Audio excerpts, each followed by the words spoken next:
നമസ്കാരം. യുദ്ധാനന്തര ഗാസ യൂറോപ്പിലെ ഫ്രഞ്ച് റിവേറിയ പോലുള്ള ഒരു സുന്ദര വിനോദ വിശ്രമ ഉല്ലാസ കേന്ദ്രമാക്കാനുള്ള US പ്രസിഡന്റ് ഡൊണാൾഡ് ട്രംപിന്റെ ആശയത്തിന് ഒട്ടും ആയുസുണ്ടായിരുന്നില്ല. തലമുറകളായി ഗാസയിൽ ജീവിക്കുന്ന ജനലക്ഷങ്ങളെ അവിടെ നിന്ന് നിഷ്കരണം പുറത്താക്കുക, ശതകോടീശ്വരന്മാർക്ക് മാത്രം പ്രവേശനമുള്ള ഒരു സ്വർഗലോകമായി ആ സ്ഥലത്തെ മാറ്റിയെടുക്കുക, അതായിരുന്നു ട്രംപിന്റെ സ്വപ്നത്തിലെ ഗാസ. ഇസ്രയേൽ പ്രധാനമന്ത്രി ബെഞ്ചമിൻ നെതന്യാഹു, ലോകത്തിലെ ഏറ്റവും വലിയ പണക്കാരനും ട്രംപിന്റെ ഉറ്റ സുഹൃത്തും അനൌദ്യോഗിക ഉപദേഷ്ടാവുമായ ഇലോൺ മസ്ക് എന്നിവരല്ലാതെ ആരും അതിനെ പിന്തുണയ്ക്കാനുണ്ടായിരുന്നില്ല.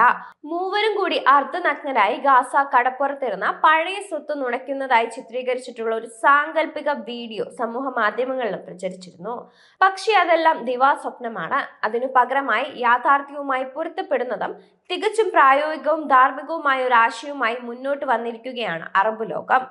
മെഡിറ്ററേനിയൻ കടൽ തീരത്ത് കിടക്കുന്ന 365 ചതുരശ്ര കിലോമീറ്റർ വിസ്തീർണമുള്ള ഗാസ 5 വർഷങ്ങൾക്കിടയിൽ എല്ലാവിധ അടിസ്ഥാന സൗകര്യങ്ങളോടും കൂടി പുനർനിർമ്മിക്കുക, അതാണ് $53 ശതകോടി ചെലവ് മതിക്കുന്ന അറബ് പ്ലാന്.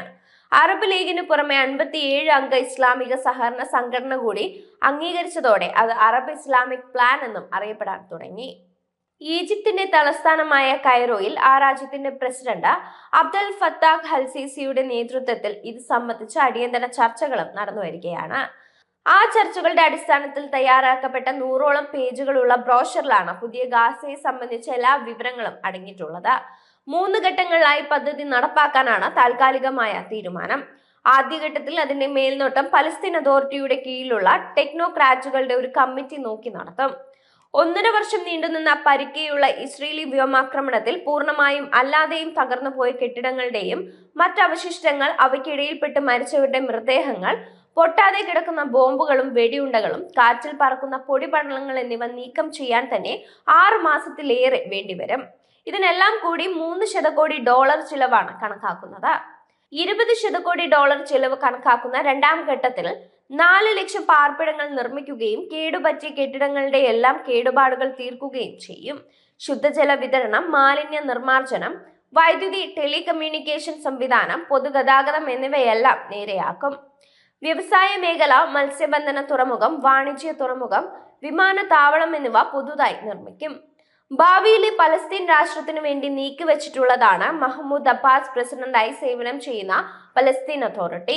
കിഴക്കൻ ജെറുസലേം, അതിനോട് ചേർന്ന് കിടക്കുന്ന വെസ്റ്റ് ബാങ്ക് എന്നിവയാണ് പലസ്തീൻ അതോറിറ്റിയുടെ കീഴിൽ വരുന്ന മറ്റു സ്ഥലങ്ങൾ. ഗാസ ഉൾപ്പെടെ ഇവയെല്ലാം 1967 യുദ്ധത്തിൽ ഈജിപ്തിൽ നിന്നും ജോർദാനിൽ നിന്നും ഇസ്രയേൽ പിടിച്ചടക്കിയതായിരുന്നു. ഇവയെല്ലാം ചേർത്ത് പലസ്തീൻകാരുടെ ഒരു സ്വതന്ത്ര രാഷ്ട്രം ഉണ്ടാക്കിക്കൊണ്ട് പലസ്തീൻ പ്രശ്നം എന്നേക്കുമായി പരിഹരിക്കാമെന്ന ആശയം പിൽക്കാലത്ത് ഉയർന്നു വന്നു.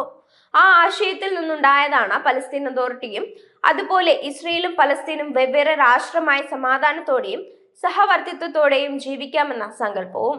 പക്ഷേ അതിപ്പോൾ ഫലത്തിൽ സങ്കല്പം മാത്രമായി അവശേഷിക്കുകയാണ്.